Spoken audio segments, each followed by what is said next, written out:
2, 3, action! Assalamualaikum warahmatullahi wabarakatuh. Waalaikumsalam warahmatullahi wabarakatuh. Masya Allah. Jumpa lagi bersama kita Podcaster jalanan. yang penting podcast. Iyalah, asik kali. Oke, Bung, ini Apa itu? sore hari yang penuh berkah dan rahmat. Amin. Amin. Iya, udah lama kita nggak podcast ya. Udah lama, cukup lama memang karena PPKM. salah satunya PPKM. Benar, Bung. Iya, karena PPKM dan banyak kesibukan lah ya. Iya, benar. Dan alhamdulillah kita masih di rooftop Dunia Kopi. Kopinya nggak bikin gembul. Iya, Asik kali. oke. Yuk mampir kemari di Jalan Insinyur Haji Juanda nomor 100 Tebing Tinggi. Iya, luar biasa. Kalau mau lihat kita, silakan hadir di sini. Ayo. Walaupun kita nggak punya jadwal yang tetap kapan mainnya ya. Benar. Oke, alhamdulillah kita hari ini langsung bukan kedatangan tamu ya. Bukan.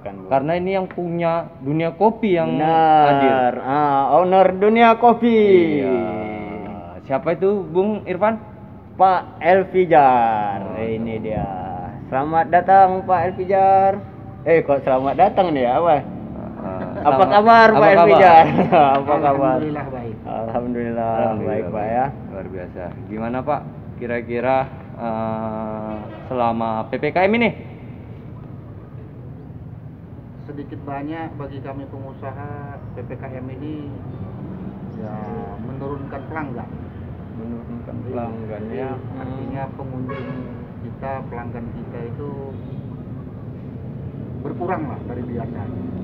Ini faktor PPKM karena mereka nggak ada duit atau mereka nggak bisa datang atau gimana nih Pak maksudnya? Ada ketakutan. Oh. Nah, jadi ketakutannya ini jam 9 malam tutup atau paling lama jam 10 malam tutup. Jadi pelanggan itu khawatir begitu dia datang kena razia. Oh. Jadi razia dari Gustu ya, dari gugus tugas Covid. Oh, ada batasan-batasan yang diberlakukan Pak ya? Ada. Oh, itu batasannya melalui apa itu Pak? Surat edaran kah atau memang hanya sosialisasi yang udah dipublish di media sosial atau gimana? Ada kita terima surat edaran dari Wali Kota Tebing Tinggi. Oh, melalui surat ya Pak, langsung ke kafe ya Pak? Iya. Tempat usaha ya? Iya. Itu bunyinya ada jam gitu Pak, ada batasan jam atau? Iya, ada batasan jam. Oh. Ada batasan jam. Ada batasan. Jadi kalau ngelewatin itu? Memang kalau dari surat edaran tersebut, kalau saya nggak salah ingat ya, sepertinya sanksinya itu nggak terlalu mengikat. Maksudnya gimana Pak? Maksudnya mengikat? Jika kalau sanksi mengikat itu kan begini, Iya Pak. dilanggar ini ketentuan, Iya. tempat usaha akan ditutup. Oh. Jadi itu kalau saya tidak salah di dalam surat edaran itu nggak tercantum nih. Oh, artinya kesalahan-kesalahan yang dibuat pada surat itu tidak jelas Pak ya? Iya, jadi artinya ini hanya bersifat semacam himbauan dari pemerintah Kota Tebing Tinggi kepada para pengusaha untuk menutup tempat usaha jam 9 atau jam 10 malam. Jadi memang ini bagi kami pengusaha kafe ini justru sangat memberatkan. Memberatkannya begini.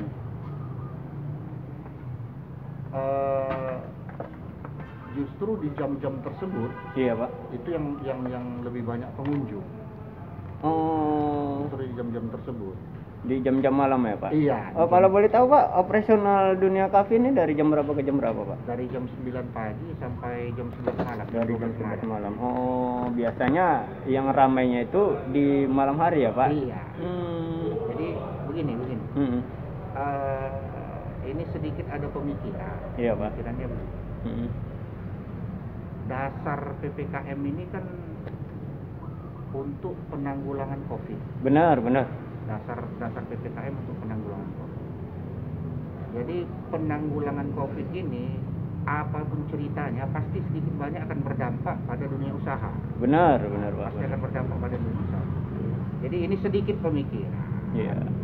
Jadi sekarang ini kecenderungan dari pemerintah dalam hal ini gugus tugas COVID. Iya Pak. Untuk memberlakukan jam malam. Jam malamnya itu menutup tempat usaha jam 9 atau jam 10 malam. Iya. Jadi kalaulah memang ini yang menjadi dasar PPKM ini sungguh tidak adil. Tidak adilnya. Gimana Pak? Menarik nih. Nah, kita kan berusaha. Iya. Berusaha. Benar. Kita bukan cuma untuk diri kita, tapi juga untuk karyawan-karyawan kita. Tidak adil yang kedua. Oke, di tempat ini, di kafe-kafe jam 9, jam 10 orang datang, pengunjung datang. Di jalanan pun anak-anak muda bergrup, berkelompok-kelompok dengan sepeda motornya. Lalu lalang lah ya, Iya. masih aktif di jalanan ya Pak, Jadi, di jam segitu ya. Iya, artinya kalaupun memang tempat usaha tutup, ya mohon juga demi kesehatan kita bersama, anak-anak muda yang nongkrong di pinggir jalan itu juga harus diamankan. Benar. Harus diamankan.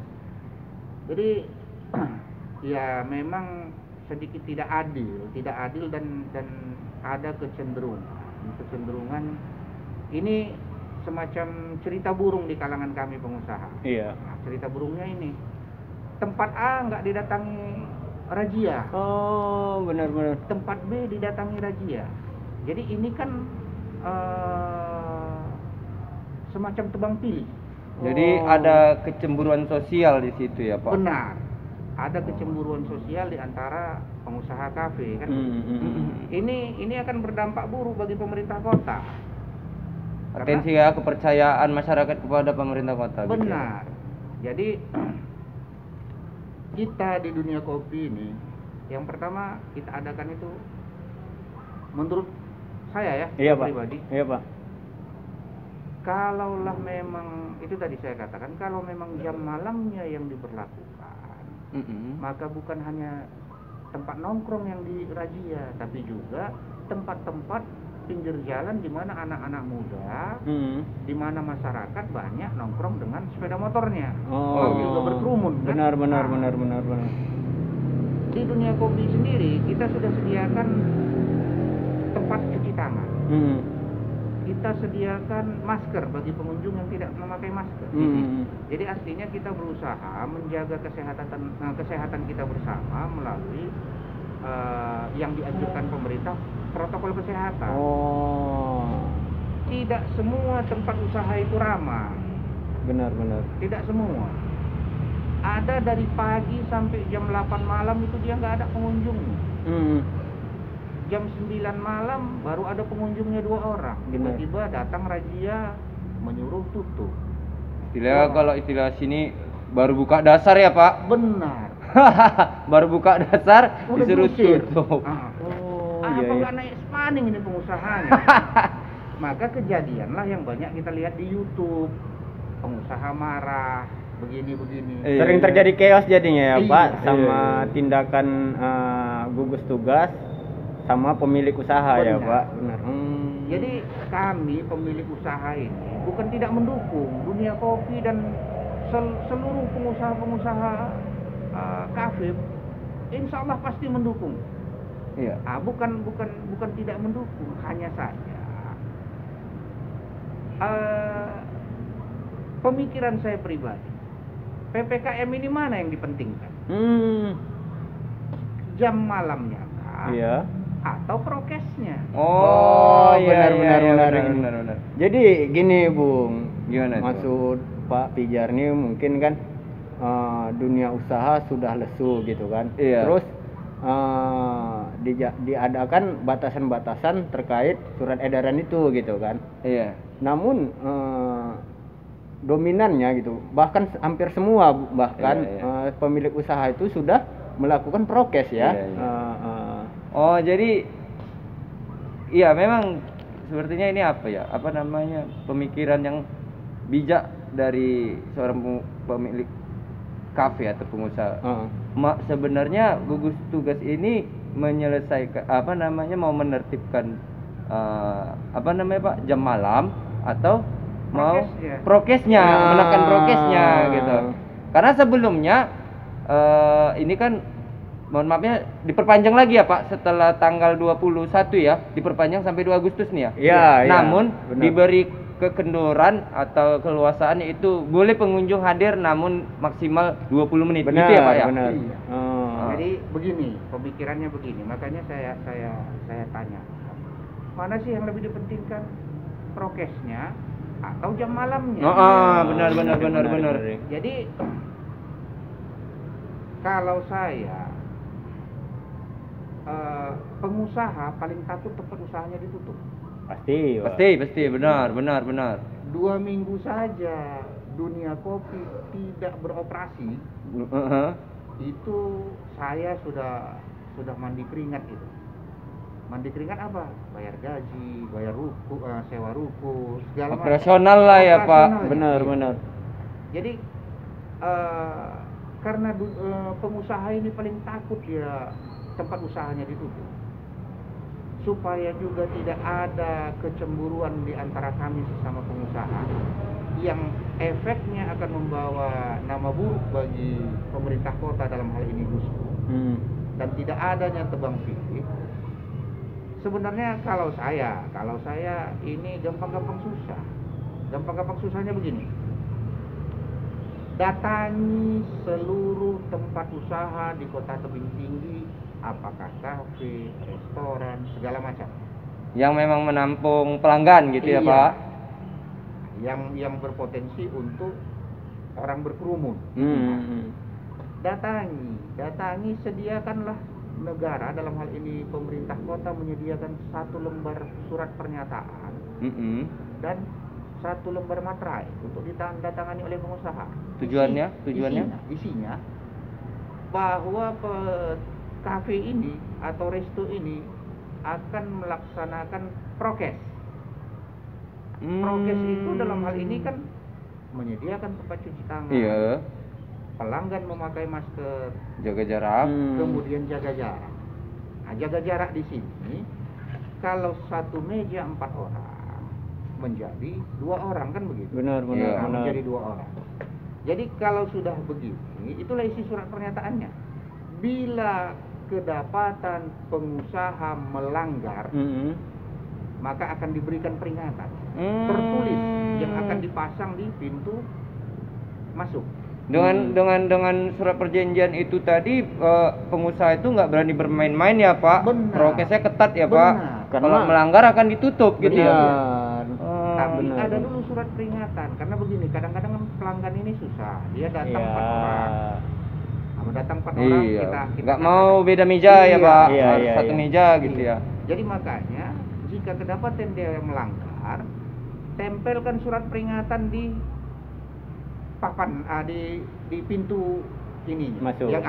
Jadi pengusaha sendiri bisa, Bapak Ibu tolong, aku sudah dikena peringatan. Benar. Jadi pelanggan pun akan maklum. Iya, benar. Iya. Nah, jadi berdasarkan surat pernyataan itu, maka tempat usaha bisa ditutup operasionalnya selama seminggu misalnya, selama 2 minggu misalnya.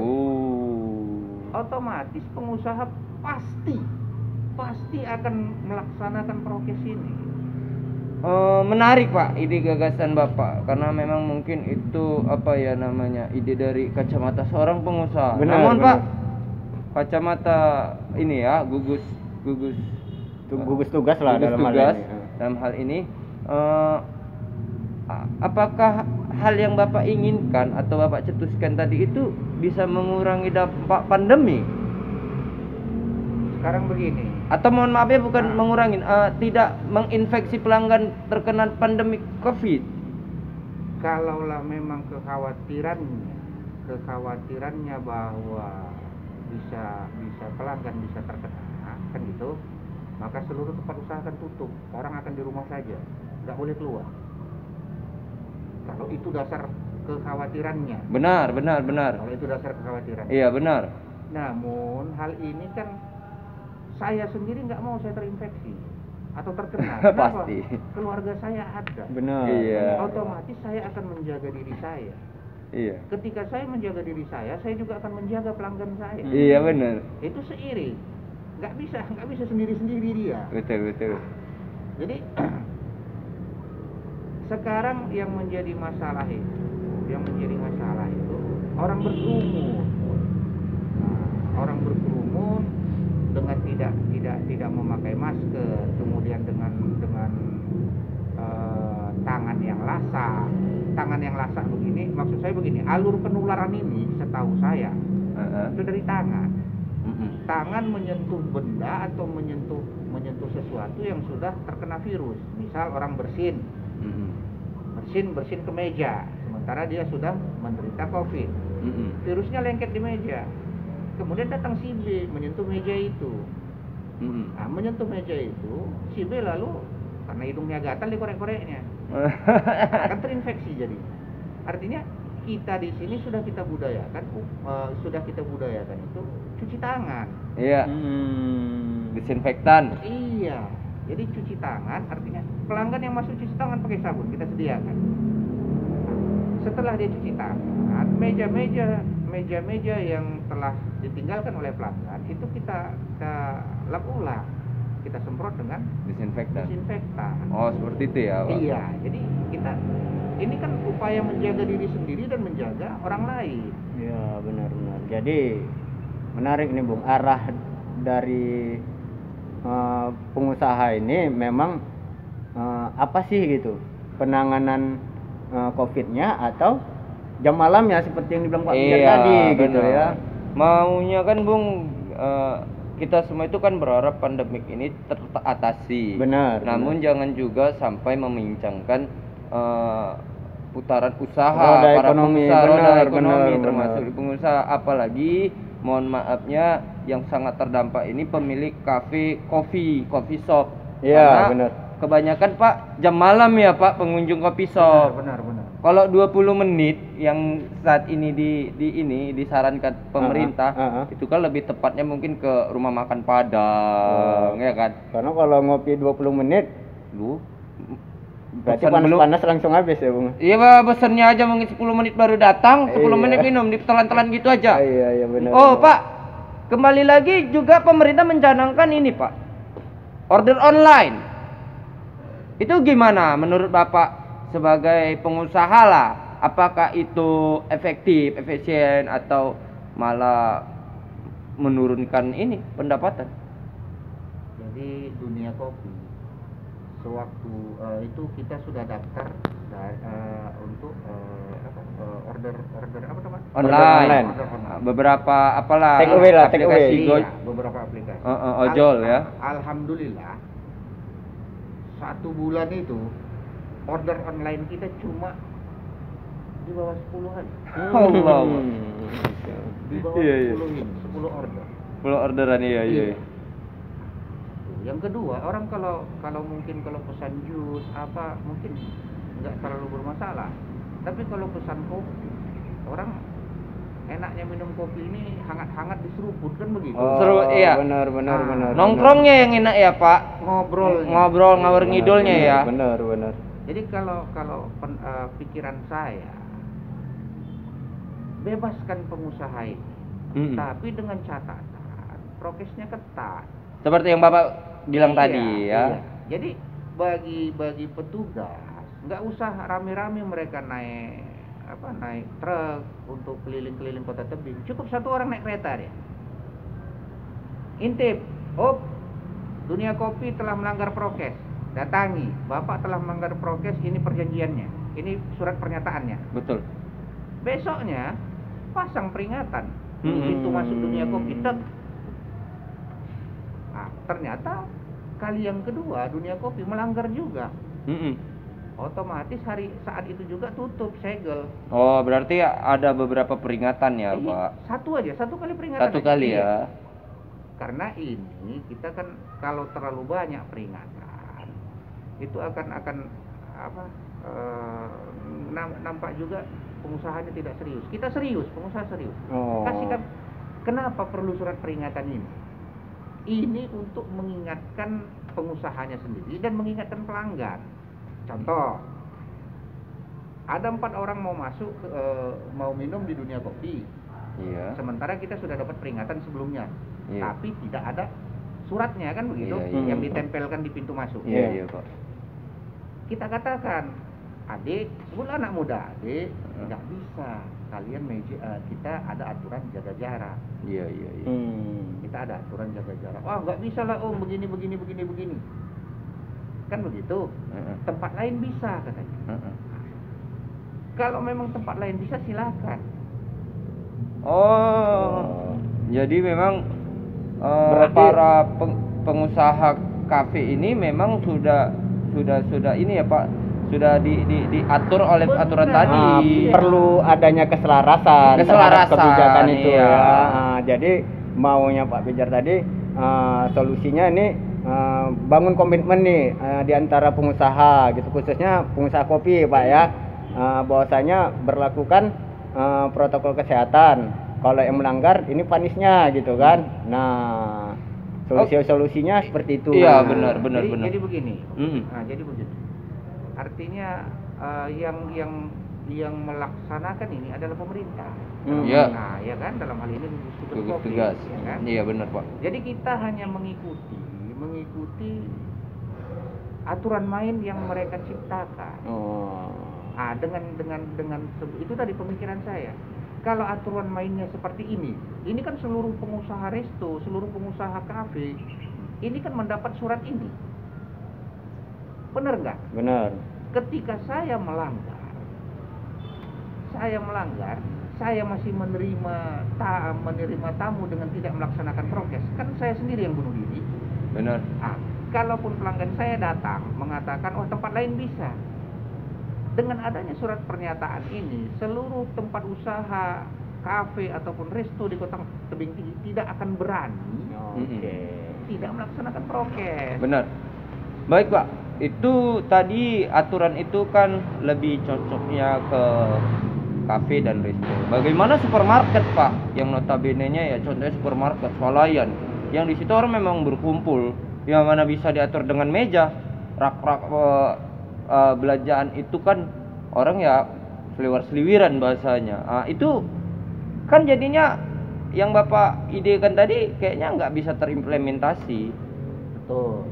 Jadi kalau saya tadi berbicara dengan atas nama tempat usaha Kafe, formatnya kafe. resto, kalau mengenai supermarket, kemudian Pasar lah, pasar tradisional juga. Kalau supermarket mungkin mereka sudah melaksanakan Prokes. Iya, prokes. Dengan artinya membatasi jarak. Di mana tempat berkerumun yang paling ini? Di supermarket, di kasir. Iya benar. Ya kan? Kasir. Nah, di benar, kasir. benar. Jadi mereka sudah membatasi dengan jarak. Jarak, iya. Walaupun ketika pengunjung sedikit membludak, ini bisa jadi sulit juga untuk mengontrol. Iya. Yang lebih cenderung lebih menyulitkan itu pasar tradisional. Betul. Nah, pasar tradisional. Kurang tertib dalam arti kata ya Pak. Iya. Jadi coba besok pagi jalan ke pasar, lihat berapa persen sih yang pakai masker? Benar. Berapa persen yang pakai masker? Benar. Nah, jadi sulit lah kita bicara COVID ini, agak sulit. Sulitnya memang ini momok bagi kita. Iya. Bukan cuma bagi kita, bagi seluruh masyarakat dunia ini momok. Sekarang bagaimana hantu ini tidak menakuti kita, tapi justru kalau istilah kasarnya bersahabat. Berdamai lah ya Pak di Iya. tengah pandemik ini ya, bagaimana caranya ya. Berdamai dengan COVID. Jadi semua aspek terselamatkan Pak ya. Betul. Memang harapan kita wabah ini cepat berlalu gitu kan.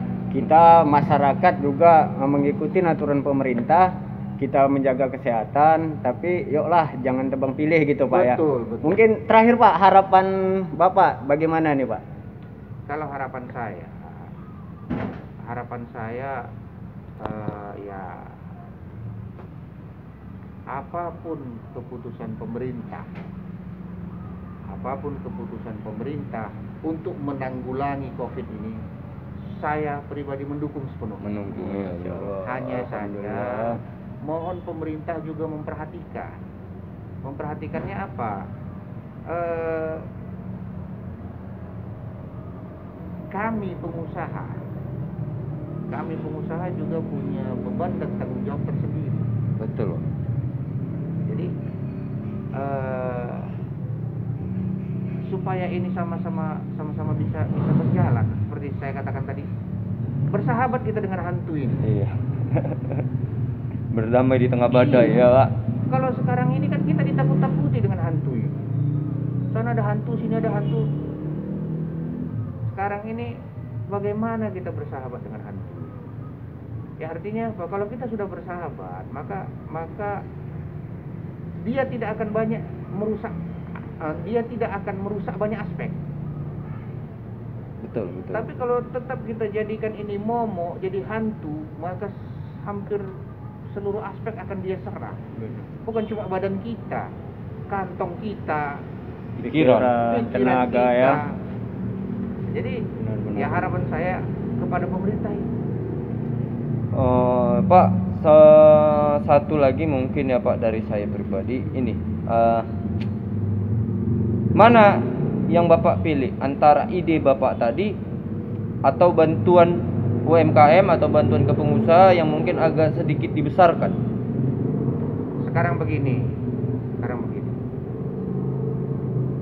Apa sih bantuan ke pengusaha? Besok panggillah pengusaha yang lain. Apa sih bantuan ke pengusaha? Memang ada banyak.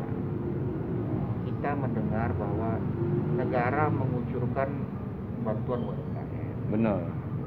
Tapi banyak juga yang nggak dapat. Isi. Sekarang begini. Saya pribadi nggak mau bantuan itu. Tapi tolong kasih kita keleluasaan dalam berusaha. Biar kita sendiri yang mencari.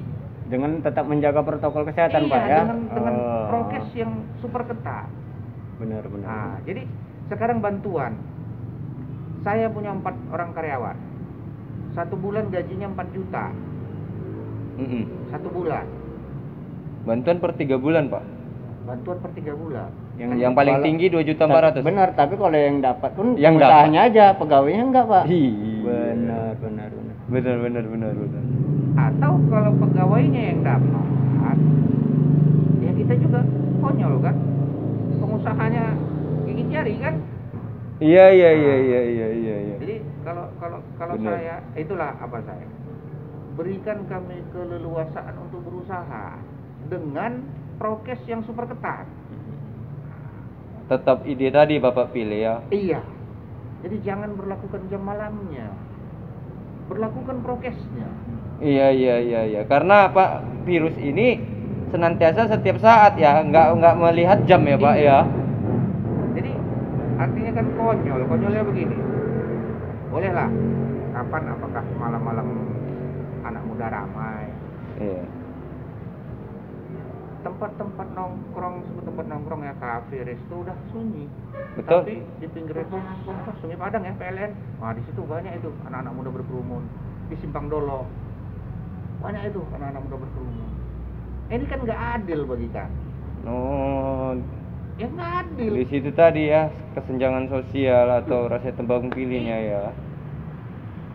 Tebang pilihnya itu di antara kami sesama pengusaha. Tapi perasaan kita kan begini.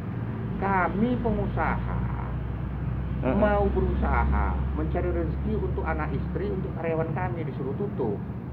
Sementara anak-anak muda yang nongkrong menghabiskan waktunya dengan ngobrol, ngembun segala macam di pinggir jalan dibiarkan. Oh gitu ya. Iya kan dibiarkan. Iya benar. Kalau memang mau adil, oke, tempat usaha tutup jam 9, jam 10. Tapi kan Pak, mereka kan tadi kayak bahasa Bapak ngembun, begadang. Kan nggak apa mungkin petugas gugus Covid itu sampai 24 jam sampai malam patroli keliling kota untuk ngeraja itu tadi, Pak. Betul. Oh. Artinya begini.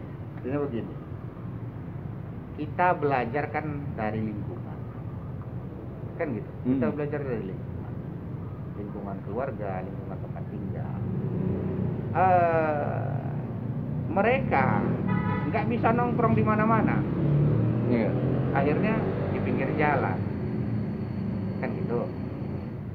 Bukan berarti kita minta supaya mereka bisa nongkrong di kafe atau apa, enggak. Ketika mereka masuk ke kafe atau resto dengan prokes yang ketat, mereka akan berpikir dengan sendirinya. Lingkungannya akan mengajarkan dia, oh, toh kita nggak masuk ke kafe, mau masuk ke resto nggak bisa. Sekarang ini mereka nggak berani masuk. Kenapa? Karena takut dirazia. Iya benar. Nggak nyaman lah intinya ya Pak ya. Bukan karena kesadaran yang timbul. Betul benar. Benar nggak? Benar. Nongkrong ini nanti dirusuin ya, bubarin gitu ya. Terakhir misalnya tempat lain lah yang nggak ada dibubarinnya gitu ya. Jadi dunia usaha lesu di luar tetap ramai gitu ya. Iya. Tapi kalau memang itu tadi maunya tadi harapan Pak Elpijar dari mata pengusaha tetap dunia usaha tetap bisa berjalan dengan melakukan protokol kesehatan secara ketat, Pak ya. Oke. Jadi kalaupun kita melanggar, kita bersedia untuk ditutup. Iya, kembali seminggu, lagi 2 minggu. Pas. Jadi itulah tadi ya Pak, karena kita pun kayaknya sudah di penghujung waktu, karena sudah tidak terasa kita 30 menit. Iya. Benar. Jadi mungkin itulah tadi para penonton podcast perjalanan, terutama ya itulah suara pengusaha. Keluh kesah dari pengusaha, harapan-harapannya apa gitu Dan kan. tadi ada ide yang luar biasa ya. Nah, ada ide-ide, ada masukan-masukan yang baik tuh. Itu kalau saya rasa boleh dicoba gitu. Karena nanti gagal atau tidaknya itu tergantung indikasinya itu naik nggak angka COVID itu ya kan. Nah, jadi COVID tetap bisa kita perangi dan dunia ekonomi tetap bisa bangkit. Iya, jangan nanti gara-gara karena aturan ini tadi pelanggannya sehat kan, pengusahanya yang sakit jantungan, stroke, karyawannya juga udah babak bunya, sakit jadi, juga darah tinggian. Kalau angkanya head to head tuh ya. Iya. Jadi menyelamatkan pelanggan, hancurkan pengusaha. Kalau bisa semua aspek terselamatkan. Benar. Kayak kata Pak Pijar tadi, kita harus berdamai di tengah badai atau dengan hantu-hantu ini. Buat komitmen yang memang yang dengan bijak lah gitu, dengan sesuai bijak, tadi ide-ide dari Pak Pijar tadi. Iya benar, karena pemerintah juga harus ya dari segi kesehatan juga dilirik, dari segi pengusaha, kacamata pengusaha ini juga harus dipertimbangkan. Benar. Mungkin itu aja pertemuan kita sore hari ini, Pak Pijar. Terima kasih Pak Pijar atas waktunya. Semoga ya pandemik ini segera berlalu. Amin ya Allah. Kalau tidak pun ya intinya ya aturan atau perekonomian ya stabil lah. Di tengah pandemik ya, kita harapkan tumpuan harapan ini kepada pemangku kebijakan atau pemerintah. Sepakat. Oke, itu aja dari kami podcast perjalanan ya. Insya Allah tetap stay dan subscribe channel kami. Tetap dukung kami. Mohon maaf kalau ada banyak salah kata, banyak yang kurang menghibur dan banyak yang tersinggung. Jangan dilapor ke kantor polisi, tapi di komen aja. Oke. Sekian ya kan kami dari podcast perjalanan. Yang penting podcast. Mengucapkan Assalamualaikum warahmatullahi wabarakatuh.